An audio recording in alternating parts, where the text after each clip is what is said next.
Well, welcome everyone to Women, Wine and Financial Freedom, which provides us a chance to connect and have fun and learn about wine and important financial matters.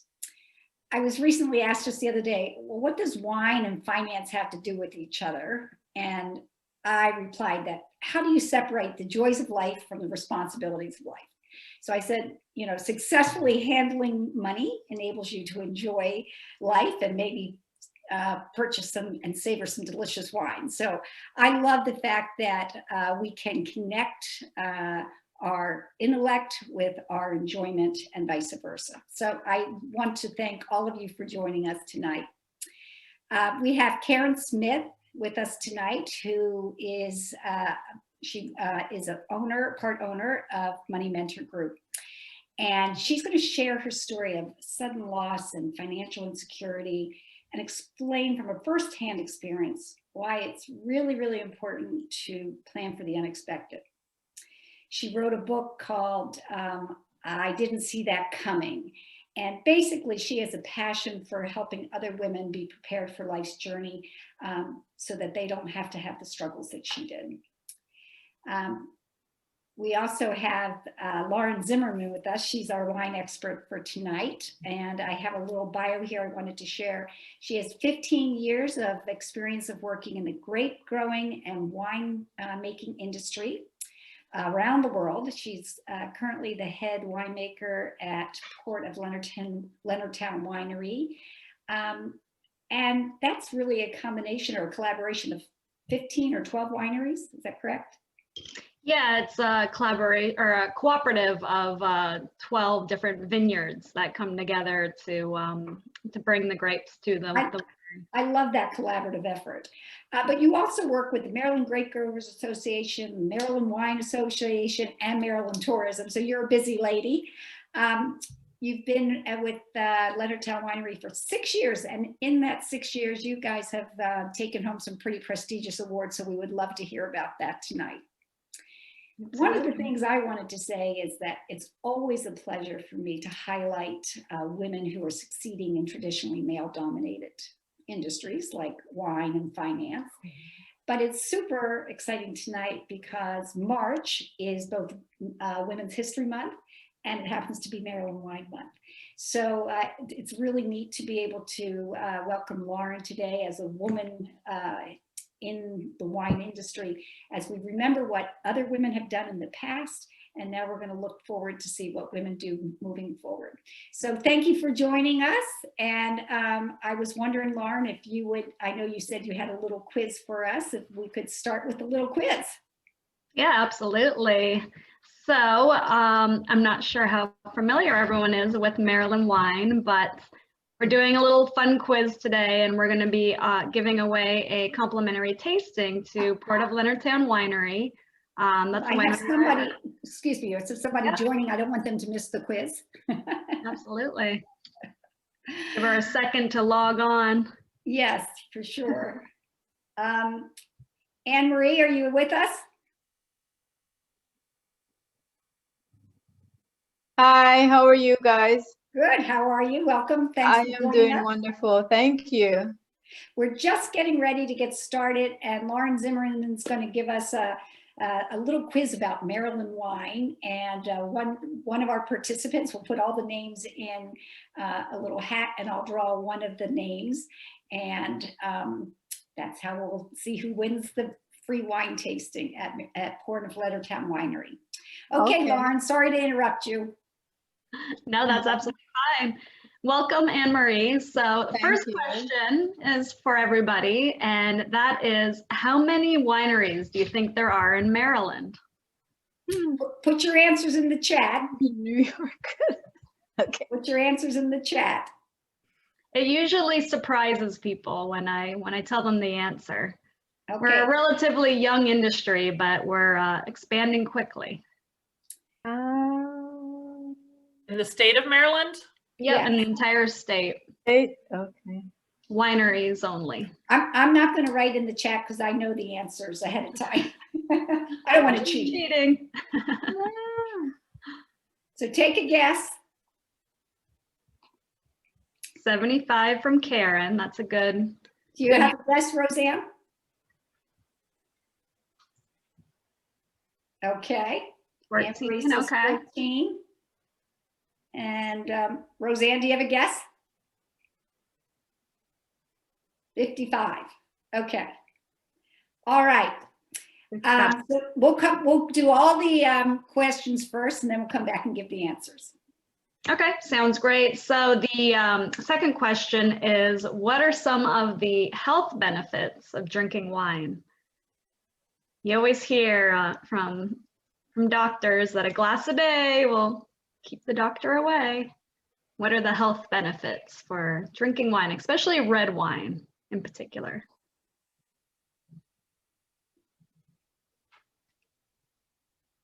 We have Shannon joining us. Hi, Shannon. Hey, how are you? Good. How are you doing? Amazing. We're in the middle of a little quiz. The first quiz is, how many wineries do you think there are in Maryland? And you can put it in the chat.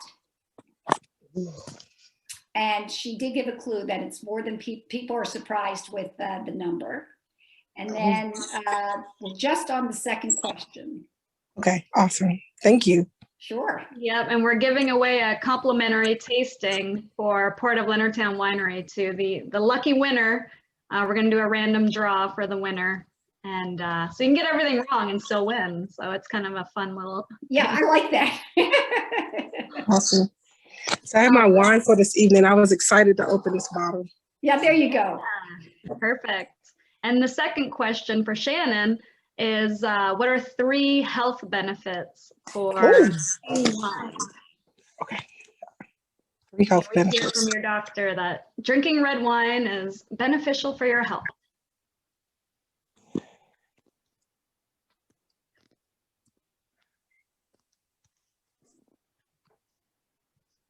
Okay, and we can go ahead and give the third one too. Sure. So the third question is a little more simplified. It is choice of 2 answers. So who has a keener sense of taste and smell, women or men? It's another one that surprises people sometimes. Oh, waiting in the waiting room. Okay. I like your answer, Shannon. Good for Oh, there you go. That's the truth. Okay. Hi, Nadine. Thanks for joining us.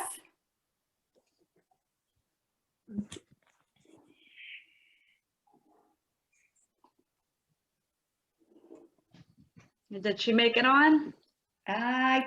It says joining. Yeah, I thought she was here, but I admitted her. That seems such a powerful thing to say, I admit you. Yeah.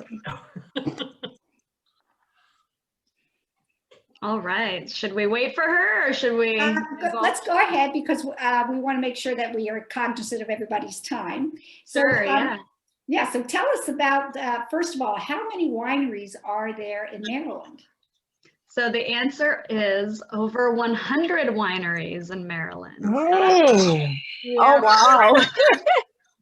And honestly, I was just thinking of Frederick County. Yeah, and I'm amazed at how many are in Frederick County alone, and that doesn't include a bunch of other places. So, So you guessed 75, so that was pretty close. That was the Oh, Yep. So I have the lowest. I have 14. I don't know. You need to get out some more. Yes, I'm in New York City. So. Okay. Well, you know, I before you got on, Lauren was saying that she works with Maryland tourism too. So she's well versed in lots of tourism and wineries across the state. So Oh, nice. make it down. We'll have to connect you with the Port of Leonardtown Winery in Lauren. Yep. Absolutely.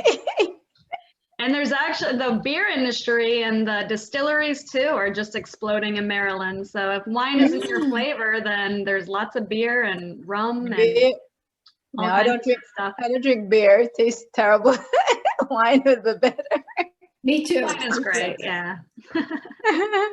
Okay, and what is the next answer?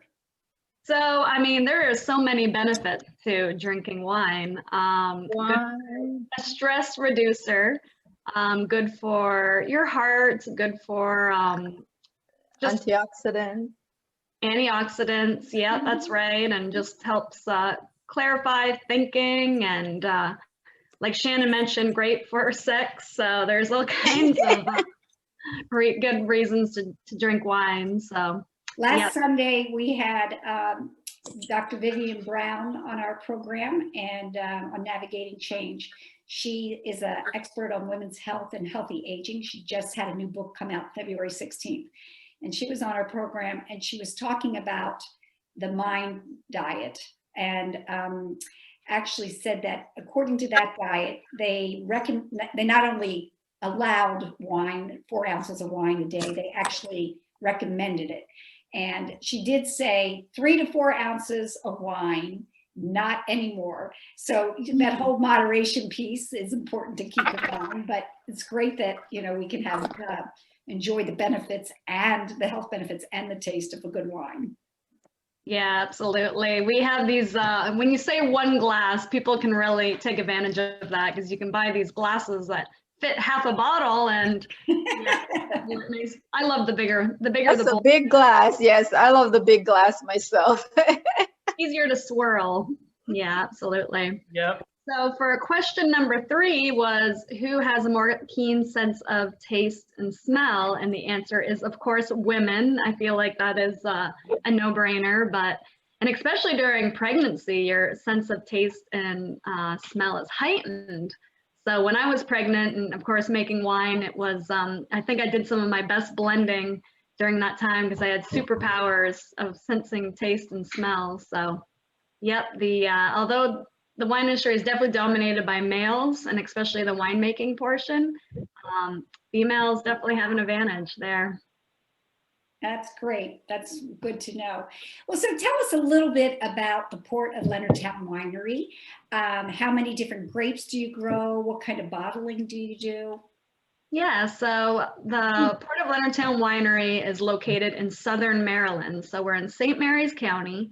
It's a beautiful drive. We're in Amish country, and the winery itself is kind of a unique venture. We're a cooperative winery. So we're the only cooperative winery in the US.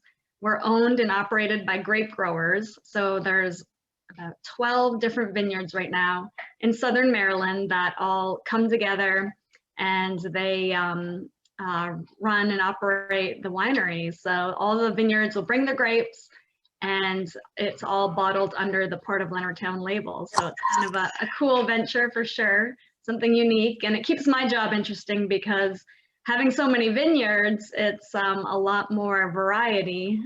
We grow 30 different grapes, which is a lot more than the average winery that usually has, 3 or 4 grape varieties in their vineyard in the back, but we have a whopping 30 grapes. And I really credit that to some of our, our top awards that we've won just because we have so many more options for blending. So Lauren, is it sort of like an employee-owned business then? I mean, do they own it jointly? Is that how it works? We it's owned and operated by the board, so it's operated by the board that makes the major decisions.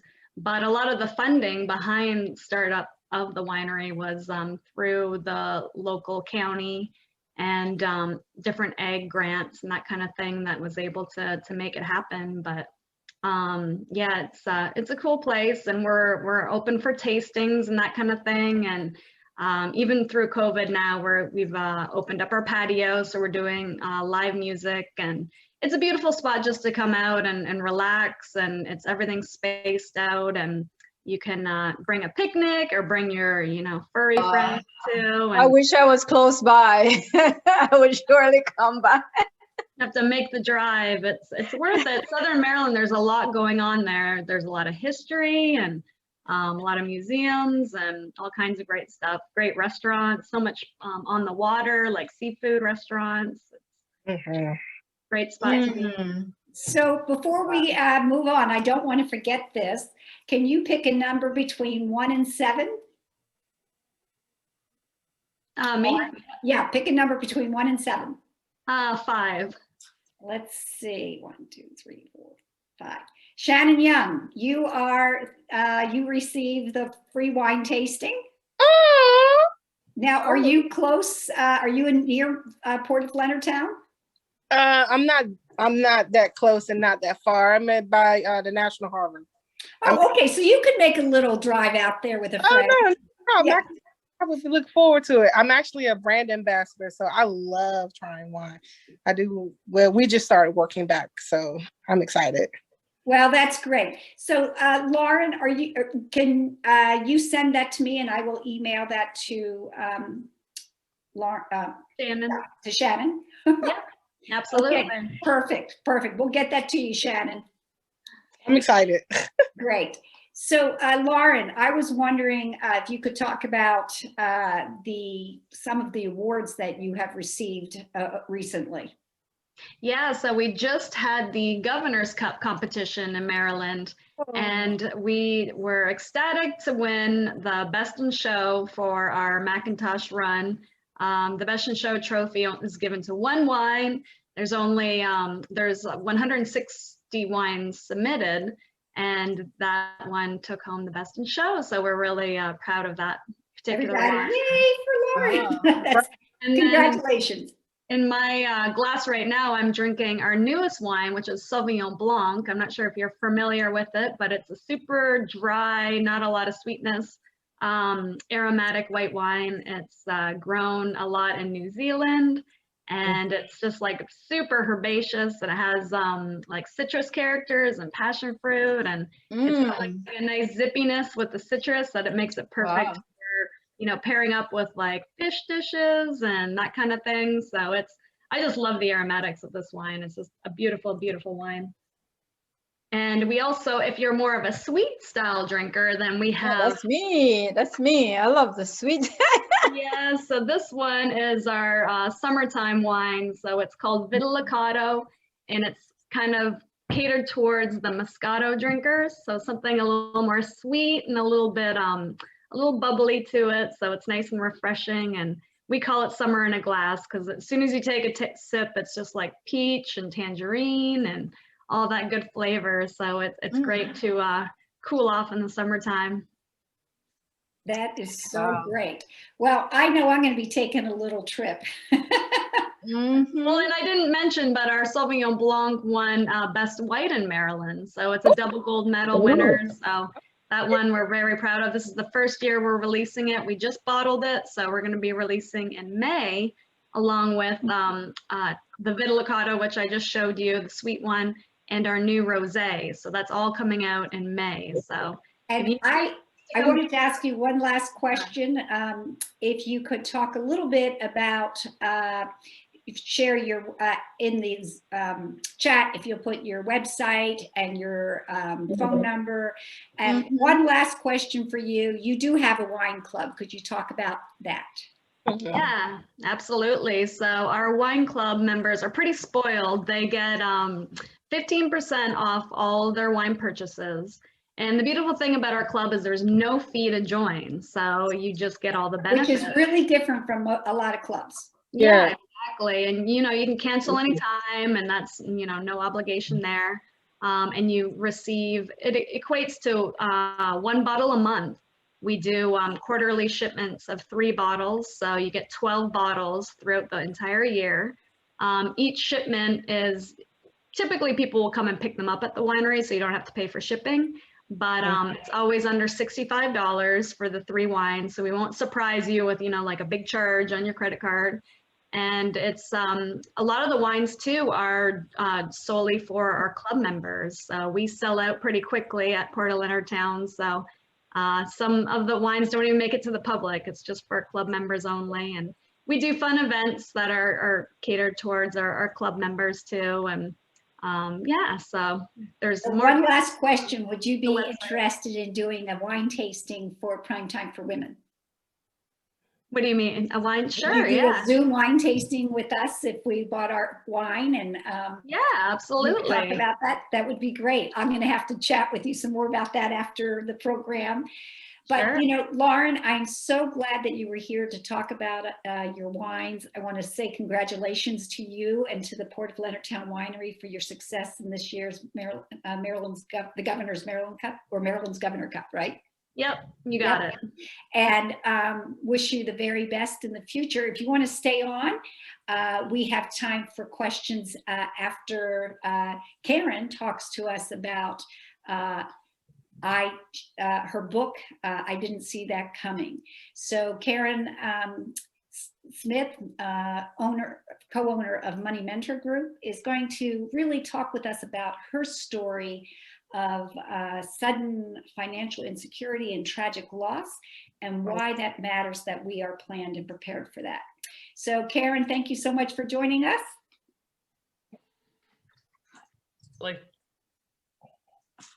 So Karen, can you tell us a little bit about the event that you were, I think you said 46 years old, correct? I was 47 actually at the time. Oh, 47. So it was, I'm sorry? Yeah, so I was wondering if you could tell, I know a little bit about the backstory, but I was wondering if you'd share that with our company tonight. Absolutely. My husband, Sam, and I had been married for 25 years. We owned an accounting business together. We'd owned it for probably, at that time, I'm going to say about 18 to 20 years. And we have 3 daughters. One was a senior in college, and then we have twins that were freshmen in college.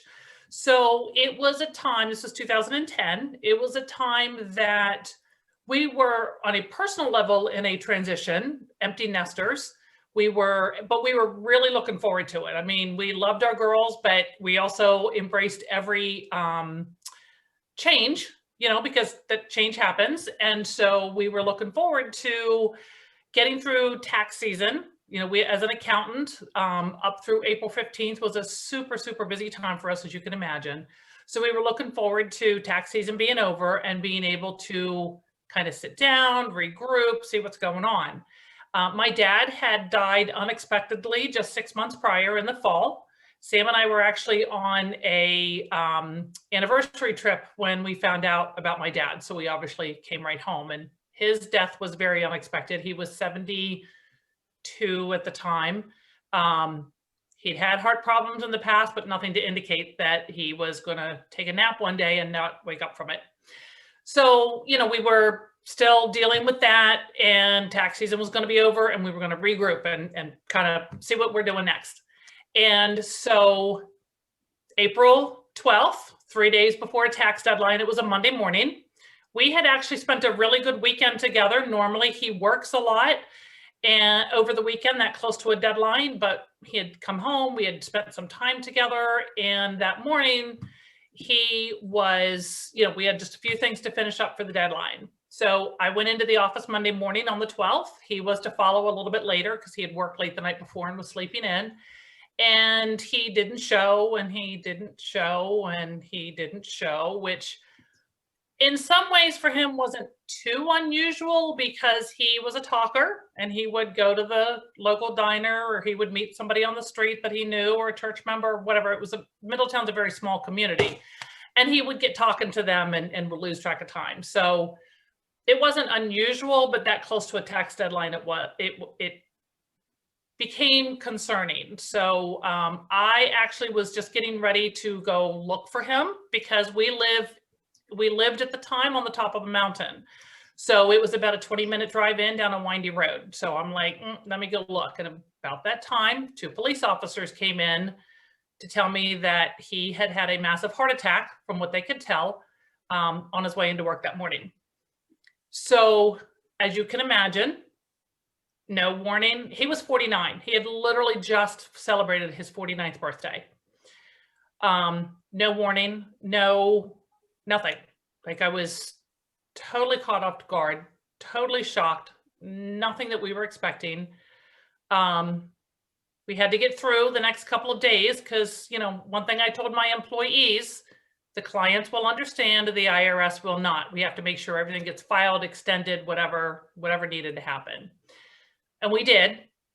But then after tax season, after the deadline, then of course, for me, reality hits. And I now realize that I have 3 daughters in college that have lost both their grandfather and their father within 6 months.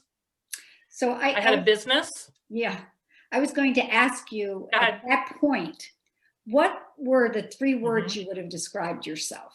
What 3 words would you have put to that experience, those emotions? Chaotic is one. Devastated and disbelief. You had like absolute surprise, right? Because, you know, again, absolute, no warning, no nothing. Like not, he hadn't even said, hey, I'm not feeling well. Like nothing. Right. Nothing. And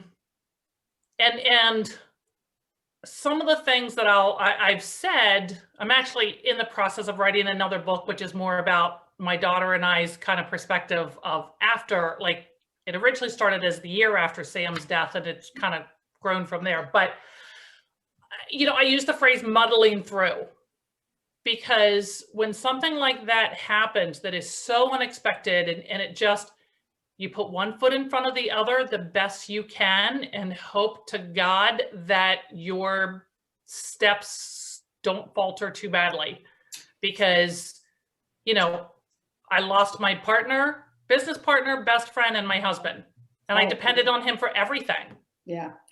I am sure it affected your physical health as well as your relationship with your children and your employees. Can you talk about each of those individually, like about how that impact of that tragic loss? Right.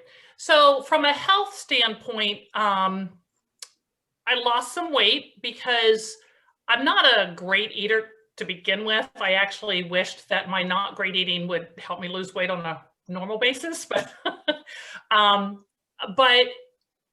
never had any trouble sleeping because I worked myself to death so hard that I was exhausted by the time I got to bed so that I wouldn't have to. And I was in that state for probably 6 to 9 months. And, you know, and coupled with just losing a husband, I did make the decision to keep the business because I knew I wasn't an accountant, but I knew everything about it. And we had about 9 employees. So I knew we could keep the business running. But it was all on my shoulders, right? The entire burden, my mom, my girls, my employees, my client, I felt it was all my responsibility and all on my shoulders. I'm so surprised you didn't say overwhelmed. Well, I think that's probably another good one. Yeah. But I think, you know, also like the chaos is part of that overwhelm just because of one thing that was good for me, I'm a very organized person. And so, you know, things have a certain order to get done. So I could focus on that and it would give me a sense of just a sense of at least I have a control over something. Because one of the things when something like that happens, you feel all of a sudden you don't have control over anything, right? You don't know what's going to happen the next day. And so part of that is that mindset around understanding, you know, kind of trying to keep yourself on a path. And for me, and I think a lot of things depend on personality. I'm not the type of person that is going to ask for a lot of help. And also because I felt like all of a sudden everybody was depending on me, I didn't want to fail them. And so there was a lot of pressure I put on myself because I felt like I had to take care of everybody because Sam wasn't there to do it. Sam was somebody who took care of everybody, right?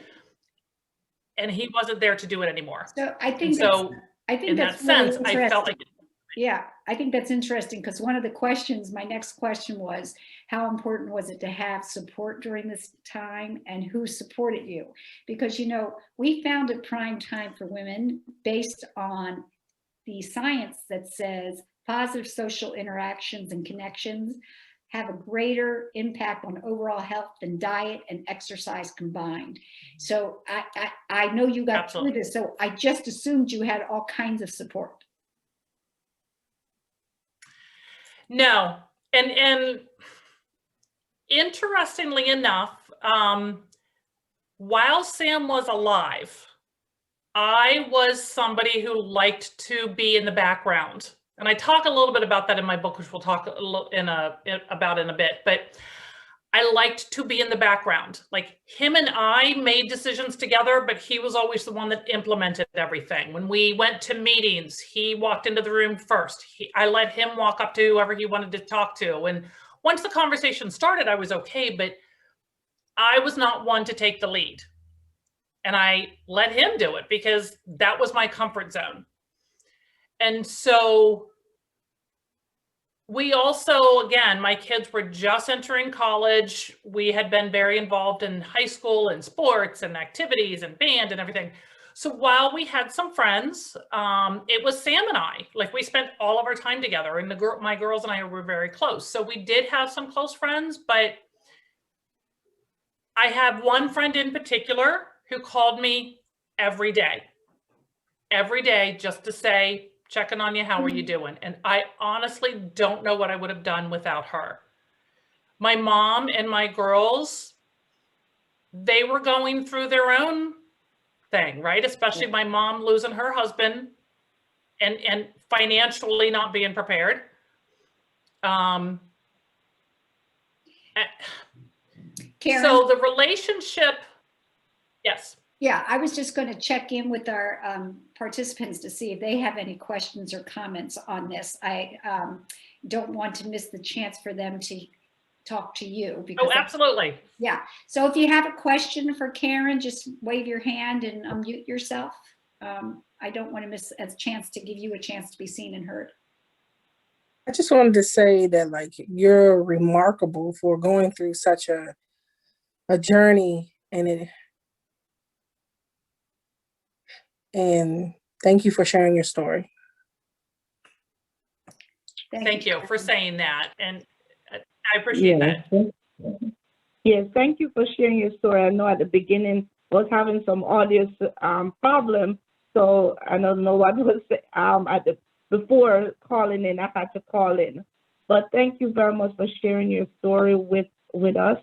As a financial professional, this is what I talk about every day, my clients. So I really appreciate it, you know, the unexpected and what the mental journey. So appreciate you sharing your story with us. Thanks.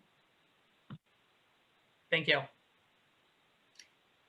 So Karen, in the midst of all this struggle that your girls and your mom and you were all going through together, what was was there a turning point for you that you said, I've learned some lessons? What lessons did you learn that you then later wanted to pass on to other women? So I knew that if I was going to get through this, okay, and I have to say, for me, anybody that goes through something like with this, I feel, and whether it's the death of a spouse or whatever that unexpected event is, you need a motivation to keep moving forward, right? My motivation at the time were my girls. They were in college. They were 18 and 21. They'd lost the two men in their life that were most important to them. My motivation was that when they got older, I wanted them to know, I wanted them to say, look what mom got through. I can get through this too. Because, you know, life is ups and downs, right? And I wanted to be an example for them. And that honestly was my motivating force to get out of bed every day, was so that they could look to me as a somebody who kept moving forward regardless. Yeah, you know, that's such an important thing to have a role model at that age, to be a young woman and to have a role model that lives the way that you hope to live someday. Yes, and that for whatever reason, that was my motivating point. I also knew that if I was going to keep the business and I was going to actually move myself forward, I personally had to grow as a person. Before, it didn't really matter to me. I didn't need to, right? Because I had Sam, I had the business, I had whatever I created, and it was good. On my own, I'd have to move forward. And so through a series of events, through a friend of a friend of a friend, I was invited to join a women's group, Women's Business Network, that was one of those things that everything in my life today, 11 years later, outside of my family, my husband, my current husband, everything that I've achieved, all in one way or another, has stemmed from that Women's Business Network because of the connections I made there. So and so one of the things oh, I'm sorry, we have a little bit of a I was going to say, one of the things there is we've been having trouble with our internet. I apologize.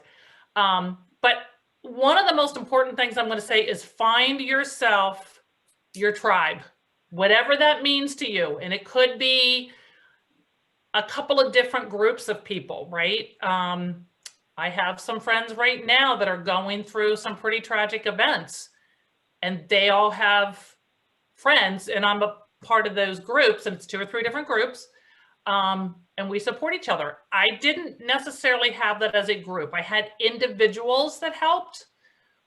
And like I said, my one girlfriend, and some of it is too, people don't know what to say. People don't know what to do. They don't want to like, oh, I don't want to ask about Sam because I don't want to remind you. Well, trust me, I remember it every minute of every day. You are not reminding somebody and bringing up a bad memory. In fact, the worst thing in the world you can say to somebody is, well, let me know how I can help you, right? Because then it puts the burden back on the person to figure it out. You know, a much better statement is, what can I do to help you? You know, so you're still asking for help, but it's a more proactive help versus, oh, just let me know what you need. Like, I don't know, I need my husband back, right? So it's little things like that, but the worst thing you can do is not reach out. I have actually no longer in touch with some of my best, who I thought were my best friends, because they weren't there for me. And I now have friends that are and have been and will be. And I will say that when I was doing the research behind Prime Time for Women, these tragic kind of events that people face day in and day out, people who get through them because there are supports in place. And I love that you didn't have a lot of that at the time, but that part of your personal growth, you move forward with that, and you encourage and empower other women to have that. So I think that's just absolutely, it's a chance for you to grow and then pass it on to others. When you were at that point in your life, when you were,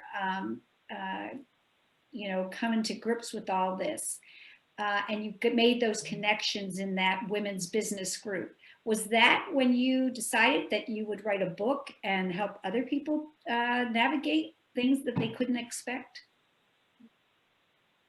That kind of came after the next couple of years, because I kept the accounting business for a few years, which kept me busy because, again, I'm not an accountant. So I struggled with that some. And that kept me busy. So between that and a lot of the networking I was doing to help support the business, that took up all my time.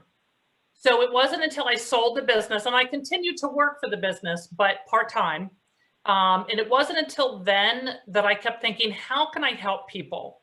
And honestly, and I'm going to say probably there's 2 things I'd like to really, really get across. And one of them is, you ask if there was anything that really helped me, like a turning point or whatever. And I did have a life coach for a while, because I knew this was something I needed to move through, and I couldn't do it on my own. So a life coach that I met through Women's Business Network, and her and I worked together for a while. And that helped me recognized some of what I was doing and helped keeping me move forward. But one of the turning points was when I saw a quote. Well, I'll say a quote. One of the things I kept saying was, it is what it is. It is what it is. I can't change it. And that helped me get through the fact that this had happened, right? It is what it is. And I was reading one day and I found out that there's actually a second part to that quote. And the second part says, but it will be what you make of it. And I knew when I could say that second part and believe it, that I would have turned a corner.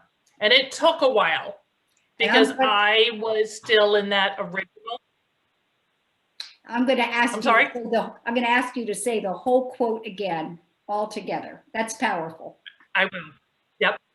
Yep. It is because it gave me a realization that I actually couldn't change what had happened, but I could.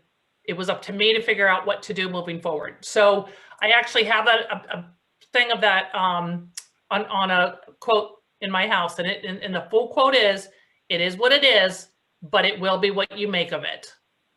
And who said that? Who said that? It's been contributed to a couple of people. Maya Angelou was one of them.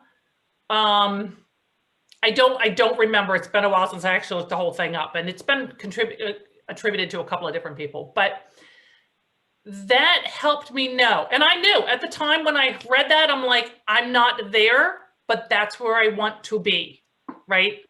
I want to get where I can say, but it will be what I make of it. And then when I was able to say, I now have control over what's moving forward, because a lot of it was a mindset work for me on changing how I felt about myself, how I felt about others. You know, I was able to move forward at that point. So that was probably one of the most important turning points for me, is hearing that quote and knowing that once I was able to get to that point, that was a huge turning point. And I can't tell you exactly when I got there. I just know that I did at some point. It wasn't a revelation. It was just, I can now add that and I believe it. So That's cool. Yeah, that's great. It says Pat Summit, it looks like. I'm trying to look it up to see if I can find that. okay. Yeah. Okay. But I'm going to attribute it to you. Okay. Yeah, that's great. Via another source, right? Yes. Yeah. So, okay, so that was your turning point. And when did you decide to write the book? And how did you, what was it that you wanted people to take away from that book? What were the lessons you wanted to pass on? Okay, so one thing to understand about the book is the first chapter is a couple of pages. It's an 8.5 by 11 book, spiral bound. The first chapter tells a synopsis of my story. The whole rest of it is about why it's important to get your documents organized, and then it has worksheets to do that. And going through what I went through, and when I talk to a lot of women, they're like, yeah, my husband really doesn't want to talk about this, or my husband, I really need to talk about this, or, well, we don't know where to start. It's so overwhelming. And a lot of them was in relation to their parents, right? It's going to be a disaster when my parents pass, or my mom or my dad or whoever doesn't take care of the finances. And I'm a very organized person. I have lists, and I have lists of lists, and I have groups, and I have, and I just started I started to want to tell my story. And I did through a couple of speeches, and I'm like, how can I reach more people? What's the follow-up to talking to people, right? What can I actually do for them to make a forward step with this? And that's where the idea of the book came about, was, what if I tell my story and then give them some tools to actually do it, right? And so that's where the book came from. It was published in 2017. When Jane and I first started, she had started Money Mentor Group a couple of years ago, and I joined her in 2017. And I had just sold the accounting business in 2014, worked a couple of years part-time, and then officially retired in 2017. And that's also when I published the book. But the book was probably 3 to 4 years in the making. I'd write some, I'd put it aside. I'd write some, I'd put it aside. And, you know, it's one of those things that I would get motivated to do. And then it just, again, life got in the way. It just, you know, why am I doing this? Who's ever going to read it? You know, whatever. But I finally did. So are there like, there's worksheets? Is there, tell me what the worksheets are for. I know we can't talk the whole book, but. Okay, so if you, no, and that's fine. So let me just show you. So this is the book. Like I said, it's got the spiral and 8.5 by 11. And at the very beginning is, that's Sam and I and my girls. Tells a little bit about us. But then the worksheets, so one of the things is what I've called a LEAP process, a life event advanced planning process, basically talking about gathering and organizing, recording, storing, and reviewing your important documents. I talk a little bit about what those documents are, basically falling under the legal, financial, and insurance. Can you just tell us? So it falls under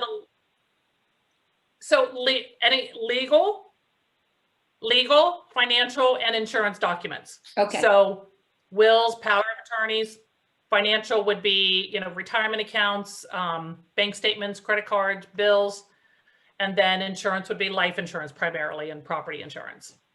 Okay. And then the bulk of the book is, let me just show you one. All right. So legal documents. So this talks about, do you have a medical power of attorney? Who's it in the name of? So all of these spaces have to do with this document in particular. So it's going to ask who your lawyer is, who your successor is, who do they get, when is it, where are the documents, and when were they last updated? Okay.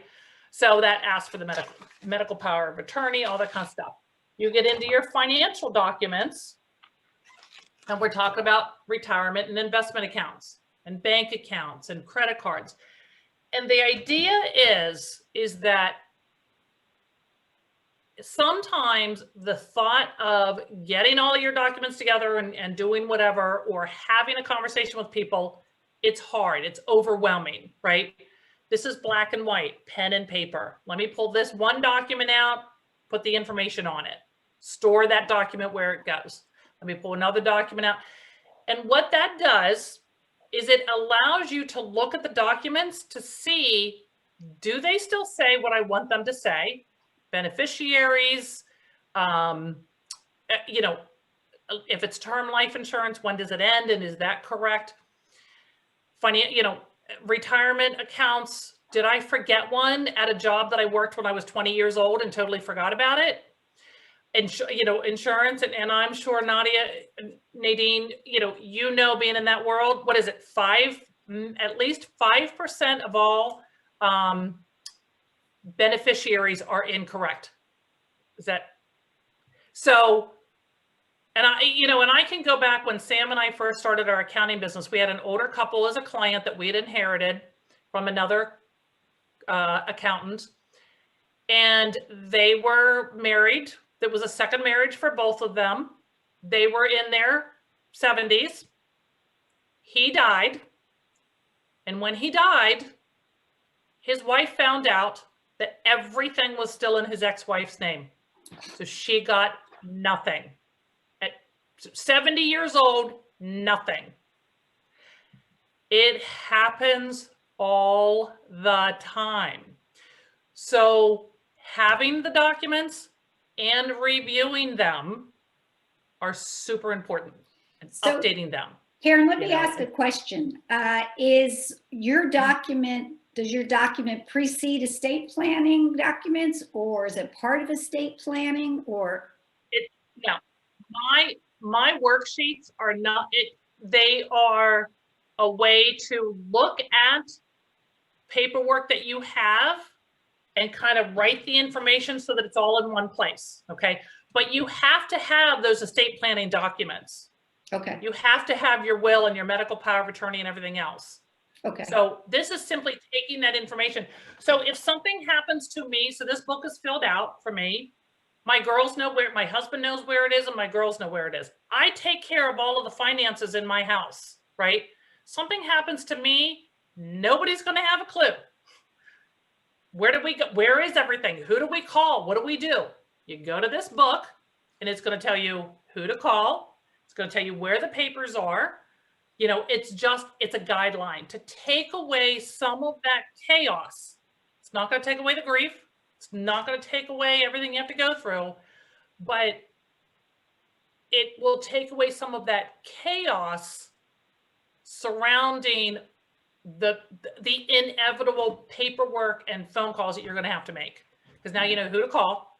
And as you're filling this book out, you're also saying, are they still the beneficiaries that I want in here? Maybe your daughter married somebody that you're not very happy with, and you really don't want that to go to her because then it goes to him, and you want to maybe change that, right? It helps you recognize that maybe you need to change some things, or is this all okay? Or maybe we want to do more. Right. So it's a place to gather information, but you have to have the paperwork in place. Okay, that makes a lot of sense, and I love the fact that it takes away the chaos but not the grief. That's very profound.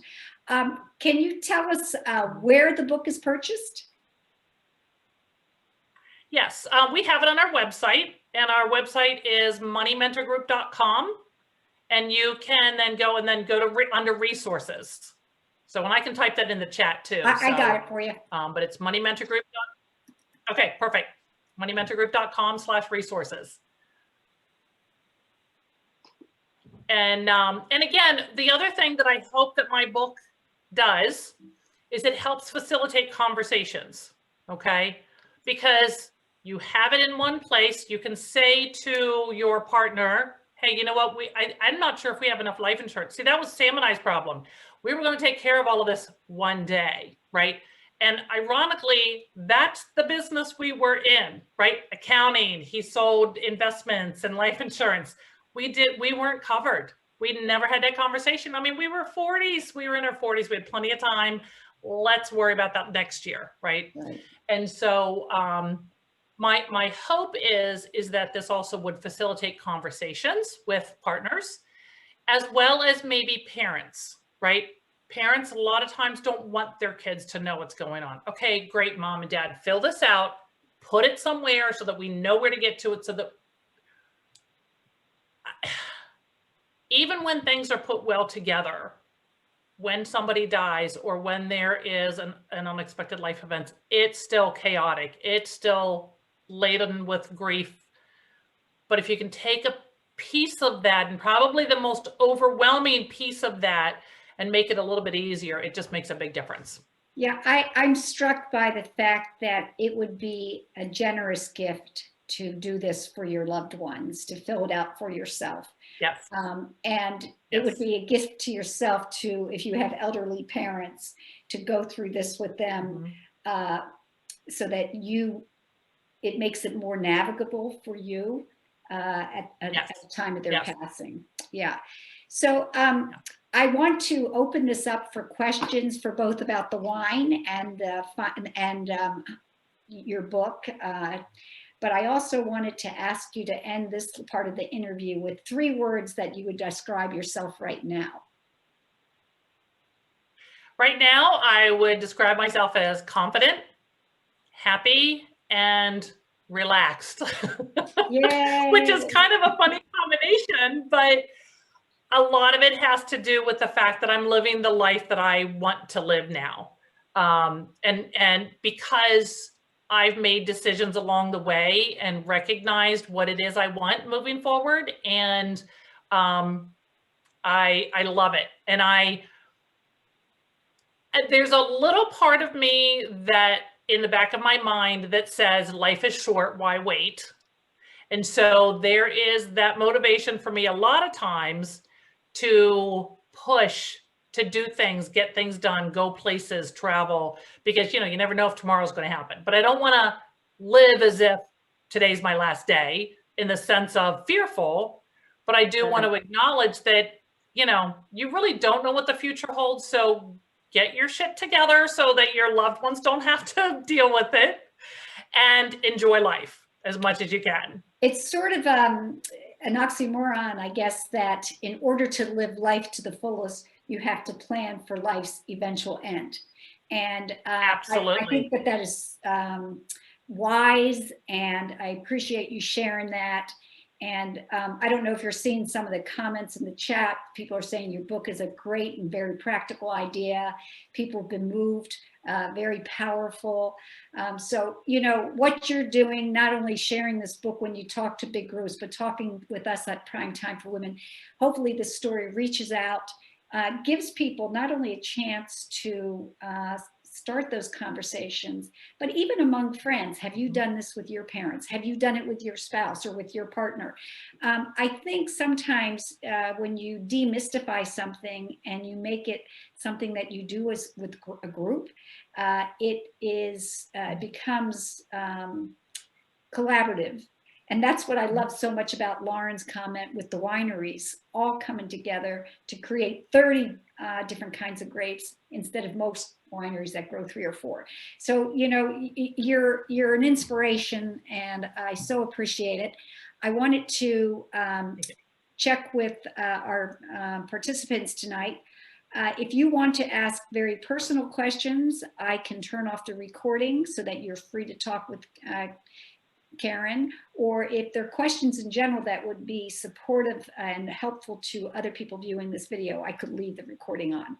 So I just wanted to get a sense, are you okay with me leaving the recording on? Give me a hands up if you think it's a thumbs up there. How about you, Anne-Marie? Yeah? Okay.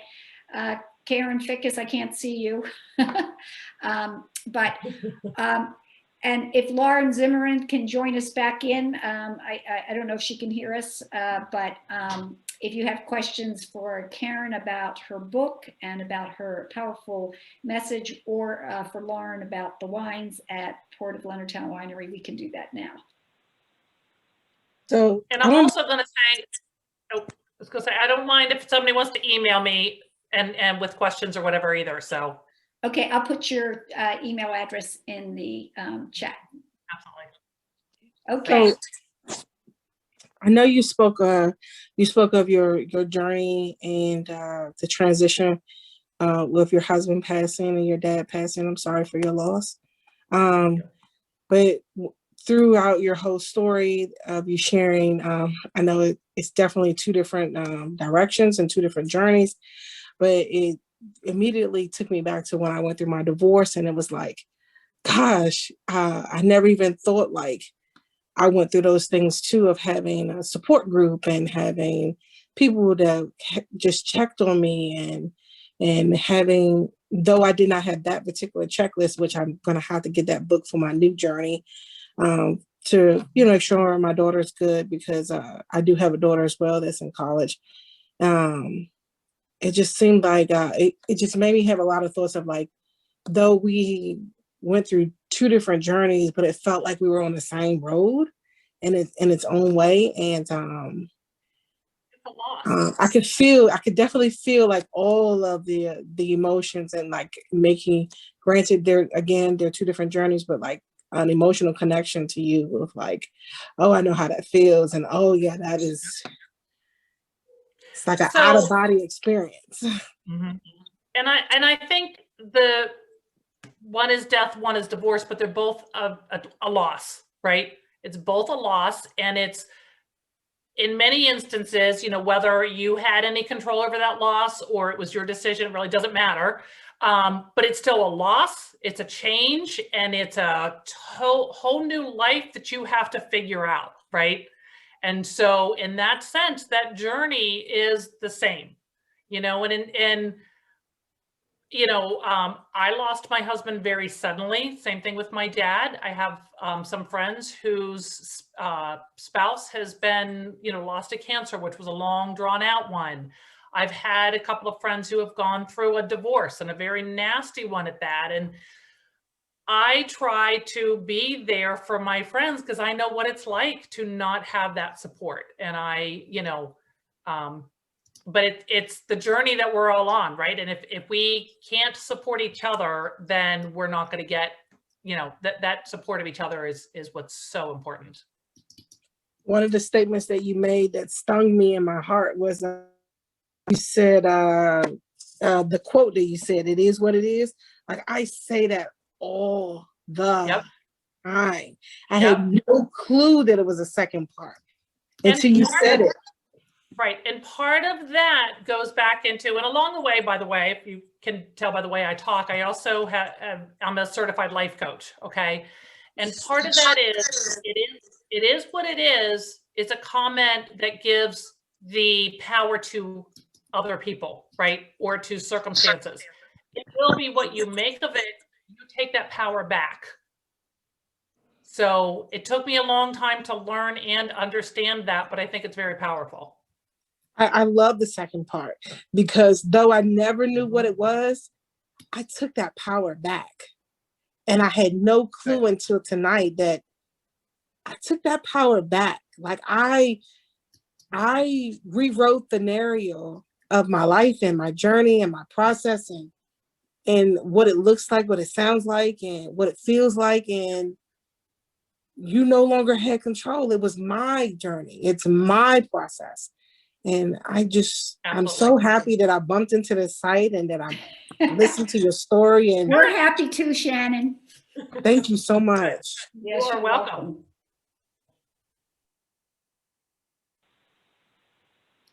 One of the things I wanted to say is I just put in the chat is Primetime for Women is not my organization, it's our organization.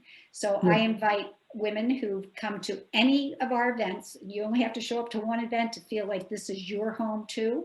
If there's an expert you want to hear from, if there's a topic you want us to cover, let us know and we'll do our best to recruit experts. We have 10 weeks of programming through middle of April up on our website. You can check it out. Just went live last Friday. Sign up, take advantage of these free programs, and know that you get to contribute. You get to say what it is you want, who you want to hear from, and then you get to support other women, just like Shannon did by sharing her story. Yep. Oh, wow. Yeah, I second that what Shannon said. You're searching for a little event that you want to go on. I'm like, okay, wine. I could learn a little bit about wine, and about, of course, financial freedom, because that's what I talk about every day. Just literally just talk about it every day.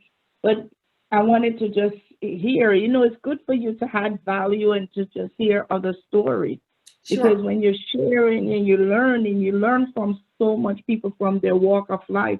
Like Shannon could have connect with Karen's story in a different way, but still empowering, right? Myself too could talk about my journey in doing business, and you fall and you have to get back up, and is that support there that you think that will be supporting you? Like you said, that hey, just call me. I just need that call, right? But oh, she's okay. She know to get back up, but still you need that support or just asking. So I really appreciate this panel and just the conversation that we're having, and just learning from each person, and just know that. And I thank you again. Was Miss Wagner, right? Bernadette. Okay. that I could just literally come on and learn. And you hear an accent, so I'm from Jamaica myself, and Anne-Marie. So I dragged Anne-Marie on here. I think yes, I was gonna say something as well. She dragged me on tonight. Yes, I can't come on my own. So we're both from Jamaica and in the financial industry. I'm in Georgia, and she's in New York. To the first state. But thank you guys. I just love that Primetime for Women's reach is growing. I hope that when you get to Maryland, you go visit Leonardtown Winery. I can't wait. I want to get share Primetime for Women's links. And join you. I had a question for Lauren and Karen. It's the same question. As women in typically male-dominated fields, do you have support groups? Do you have a group of women who serve as a sounding board, who you bounce ideas off of? Do you have that kind of built-in network? You want to go? Yeah, I mean, honestly, so I left out the detail that I'm actually Canadian, born and raised. My husband, International here today. yes, yeah. So I moved to Maryland in 2012, but my husband, born and raised in the area. But when I moved here, you know, I literally had no friends and didn't know anybody. And John, he has his sister and his parents in the local area, so that's amazing to help with taking care of our daughter. But honestly, like I don't have like the real, you know, like my best friends and my siblings aren't here. My mom, who's a huge support for me. Although I do talk to her a lot, but she's not like right in the area. But yeah, it's very important to be able to have that, you know, close group. Are there other women winemakers that you get to interact with, or? Yeah, there are, but actually in Southern Maryland, we have less wineries. There are 2 that just opened in St. Mary's, so now there's a total of actually 4 wineries. So we're like definitely getting together and talking shop and bouncing ideas off each other and that kind of thing. So it's nice to have some local wineries in the area. Before it was a bit of a drive to go out and visit any of the other guys. So I was going to tell you, Lauren, that my sister's family owns Old Westminster Winery. So I don't know if you know Lisa and Ashley, Lisa Hinton and Ashley Baker and Drew Baker. Ashley Johnson, she got married, and Drew Baker. Yeah. But, yeah. So I, you know, was thinking if you didn't have that connection, that would be something that I would be happy to share their contact information with you. Oh, thank you very much. Yeah, we've met at different events and everything. But again, it's just a distance thing, you know. It is. It definitely is. Out, so, but yeah. How about you, Karen, in a traditionally male-dominated, do you have a group? I know you have Jane Helm. Right. And so in the accounting business, because it was new to me as an owner, I can say no. But through the Women's Business Network, I connected with a lot of other business owners. And so it didn't matter accounting wise, it just mattered that as a female business owner, we all had a lot of the same experiences, you know, situations, problems, challenges, you know, and so that to me was very important that I connected with those women. And so it was more about connecting with other women that not necessarily in the same business. And even now with Jane, her and I, like we do have a couple of other financial people, like, you know, someone from a bank, someone from a financial advisor, just to kind of talk about the overall, you know, people with their mindset around money and stuff. But honestly, we get a lot more value out of other women business owners because we share so much of the same, whatever that is, challenges, opportunities, et cetera, et cetera. And then I have a totally other group of friends that some of them work jobs, some of them are business owners. It doesn't matter. We're all age groups. We met through Leadership Frederick County. And we have stayed together for going on 7 years now. And there's a group of 9 of us. And I can honestly say if it wasn't for Leadership Frederick County, which I went through because of Women's Business Network. So again, I would have never been friends with these people because they're just not somebody that I would have connected with. But they're some of my biggest supporters and me with them. And I think one of the biggest things I'd like to say, especially as women, is you never know what an opportunity is going to create for your future. And so my involvement in Women's Business Network came because a friend of a friend reached out and introduced me to somebody else who had lost their husband similar to me, but years prior. And so from that came so much of my life. And I'd like to think that in some ways, people that talk to me or hear me may say that's going to affect my life moving forward. And I just, to me, you never know the opportunities, right? And it's women. It's so important to know that women. you're not alone, right?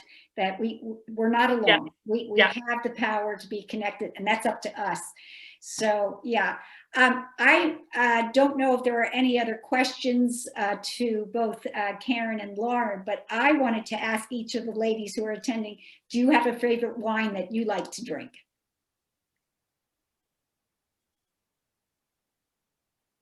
I like red wine. Not too. I haven't found this one right here. I'm trying it from Chateau Elon in Winery here in Georgia. So I'm trying it because it's a Muscati. Am I saying it correctly? Wine, and I like because you can smell the grape, the natural grape of it, and it's not too sweet, not too dry, and it just fits your palate very nicely. So I'm trying this one to see, but I like it, and they have the white one too. And I had it with the white one with salmon the other day, and it was like you found the perfect wine. I don't know, Lauren. I will maybe try yours and see, but this one is local, and I'm trying. I've tried them before, and I'm trying this red one. I've tried different flavor and see, but this one is good. Oh, that's great. It's really nice to support local for sure, the small wineries nearby.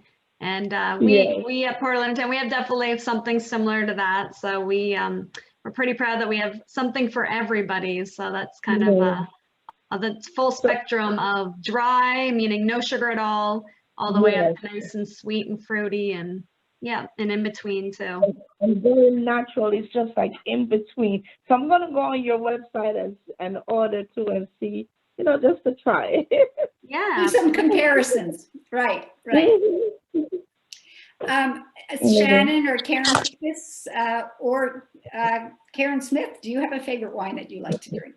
Well, right now, the one I'm drinking, we do, so it's a Oregon wine, but it's a Pinot Noir, which I like the Pinot. I'm more on the sweet side. I'm not really a dry fan. So that's a nice, like, it's not super sweet, but it's not that dry. So I just picked that one up to try it. So, but again, we have a lot of wineries around us. So I kind of go back and forth. We had gone to, that was something I got at Costco just because we were there, and I'm like, oh, this looks interesting.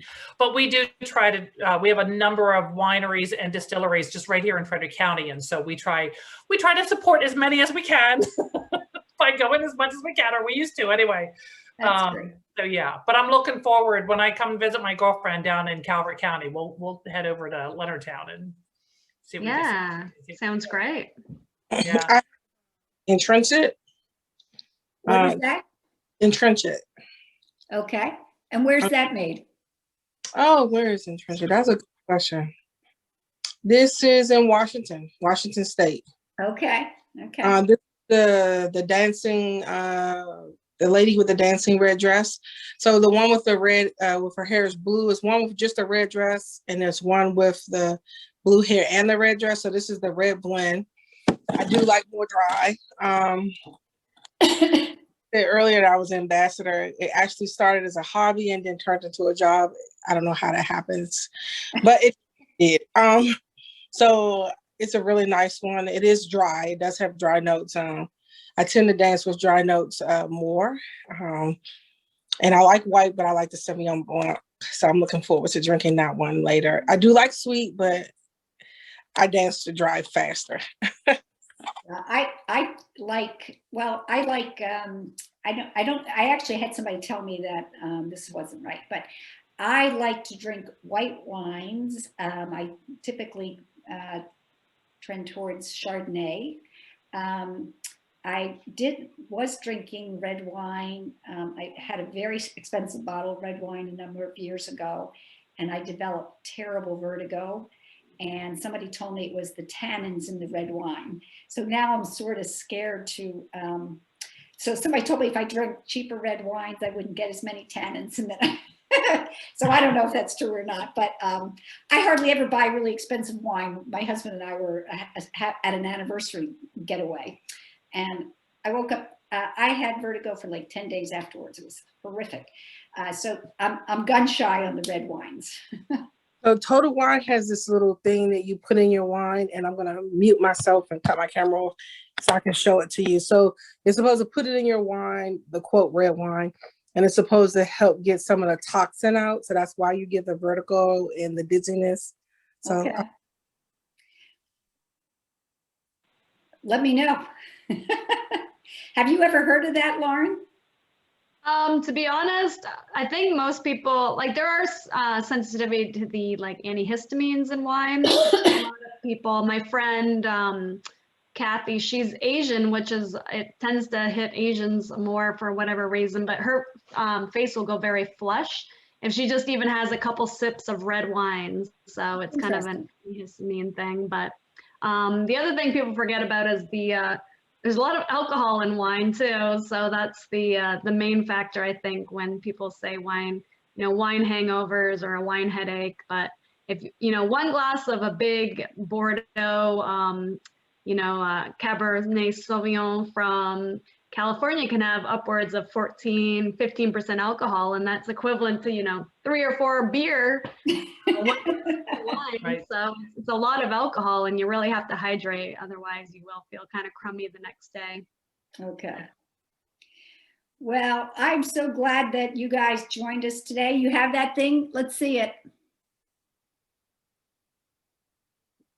Okay, that's hard for me to see. Let me see. I can take a picture of it and send it to you.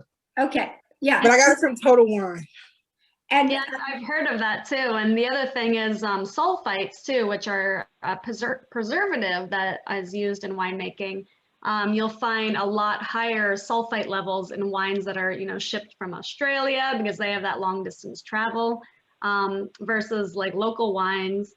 I really closely monitor how much sulfites are put into our wines, and I do the bare minimal. You will find sulfites in every single wine. There's no such thing as a sulfite-free wine, but the winemaker controls how much is added in, and that can kind of give you a crummy, hangover type feeling if the sulfites are really high. Judy Crow from Crow Vineyard and Winery was a guest one week, and she mentioned that depending on how the grapes are grown, might impact people who are sensitive, like the amount of fertilizer and the amount of chemicals that go into the process. So she said that was, she did mention wines from overseas tend to have way higher concentrations.